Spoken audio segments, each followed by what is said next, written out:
Nebraska's football season on the field may be in the books, but the offseason only getting underway. Some big changes to the Huskers coaching staff already made. The firing of Mark Banker, the defensive coordinator, now joined by the Omaha World-Herald Sam McKewon, who covers the Huskers better than anybody else. Hey, Sam, thanks so much for joining us.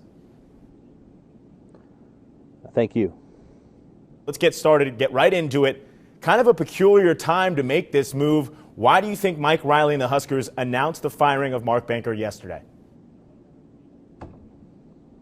Well, I think it's probably because they have a pretty good sense of who they want to hire going forward. I think there is something to be said for giving Mark Banker time to find a different job if he really wants that. So not necessarily waiting until after signing day when most of these guys have already found jobs. So I think he wanted to give his old friend an opportunity.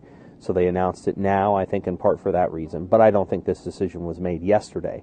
I think it was probably made prior to that in assessment of how Nebraska was recruiting, the performance of the defense, and what they can do going forward, whether they could get a lot better, which they need to get a lot better under Banker. And you mentioned that Mark Banker is Mike Riley's old friend. He's been on a couple coaching staffs with Riley, worked with him for over 20 years. So what do you think this says about Mike Riley and Nebraska's decision going forward on how they're kind of approaching their program and the steps they're taking to win championships? I think they want to win. I think it's important to Riley to put together the staff that he thinks can get them over the top. I think recruiting is important, and I don't think Banker was a good enough recruiter or a consistent enough recruiter in the times when he did get prospects on the board. I think those are probably some of the biggest things to look at. I know there's going to be people who talk about whether Riley's hand was forced in this circumstance, but in reality, athletic departments work in collaboration and administration with one another, and teamwork is not necessarily a bad thing. If Riley's being advised in this particular way, you got to look at the decision in a vacuum. Was it ultimately a good thing to let go of Mark Banker? I think probably in the long term it's going to pay off, depending on who they get to replace him.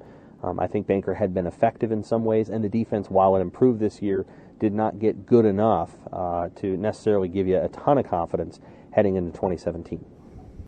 You mentioned they probably have somebody in mind that they're going after. Anybody that you're hearing that's kind of leading the way to become the Huskers' new defensive coordinator?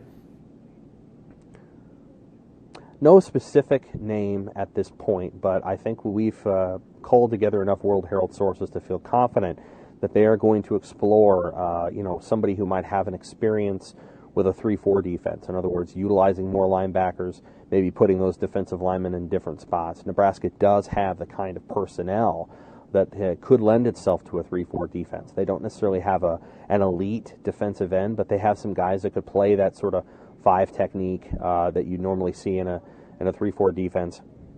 And they do have some guys that might be able to be dangerous on the edge in terms of pass rushing. So getting a little bit more flexibility in the scheme, I think, is something that they're going to look at, and I think it got a little stale at times under Mark Banker, who really preferred that 4-3 base and keeping it that way and putting 4 down linemen. He just didn't switch it up very much.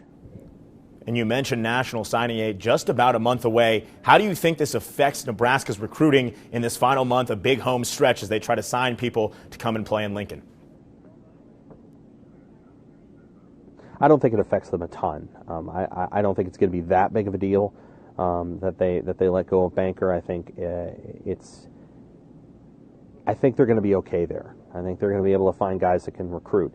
It is a loss to lose Brian Gunderson, who was the director of player personnel and handled the recruiting organization for Nebraska in the time that he was here. They're going to be without sort of their quarterback on the back office side, and that won't be easy to adjust without him here. He's an important guy, so I think it's going to be interesting going forward. That's Sam McKewon from the Omaha World-Herald. Sam, thanks so much for joining us.